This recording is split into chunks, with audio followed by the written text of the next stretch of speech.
দুনিয়াতে একটা ভয়ঙ্কর নীতি আছে, জোর যার মুল্লুক তার। এটা শুধু আপনার আশেপাশে ঘটে না, এটা বিশ্ব রাজনীতিতেও ঘটে। আজকে দেখেন আমেরিকা তখন জাস্ট তখনই দেখে রাশিয়া যখন ইউক্রেনের উপর আক্রমণ করে, তখন আমেরিকাটা চোখে দেখে। তাছাড়া পুরো বিশ্বেতে হাজার হাজার মানুষ মারা যাচ্ছে, হাজার হাজার জেনোসাইড হচ্ছে, এটা আমেরিকা কখনো দেখবে না। আজকে ইরানের লাখ লাখ শিশু মেরে ফেললো ইসরায়েল। আজকে সিজ ফায়ার চলতেছে অলরেডি। এই সিজ ফায়ারের মধ্যে লেবাননের স্বাধীন একটা দেশ, সেই দেশে ইসরায়েল কন্টিনিউয়াসলি বোমা বর্ষণ করতেছে, শত শত শিশু নারী পুরুষ মারা যাচ্ছে।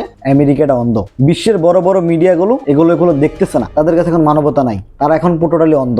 আমেরিকা যেটা বলবে সেটা চলবে। বিষয়টা হচ্ছে এখন জোর যার মুল্লুক তার। আজকে আমেরিকার হাতে পাওয়ার, দ্যাটস ওয়াই ইসরায়েল সব জায়গায় জেনোসাইড চালাচ্ছে। ইসরায়েল জেনোসাইড চালাচ্ছে মানে আমেরিকার নির্দেশে জেনোসাইড চালাচ্ছে, এটা বুঝতে হবে। তো এই বিষয়ে কোনো কথাবার্তা হবে না। বাট যখন রাশিয়া ইউক্রেনের উপর কোনো প্রকার আক্রমণ করবে, তখন পুরো বিশ্বের মিডিয়া জ্বলে পড়বে, না রাশিয়া এখানে অন্যায় করতেছে। বাট ইসরায়েল যে মুসলিম বিশ্বগুলোকে আজকে মধ্যপ্রাচ্য পুরোপুরি ধ্বংস করে দিচ্ছে, এই নিয়ে আমাদের মিডিয়াগুলো কোনো কথাবার্তা নাই। ঠিক আছে, তো একটা কথাই, জোর যার মুল্লুক তার। সেটা ন্যায় হোক বা অন্যায় হোক, এটা দেখার বিষয় নাই। রাজা তো রাজাই।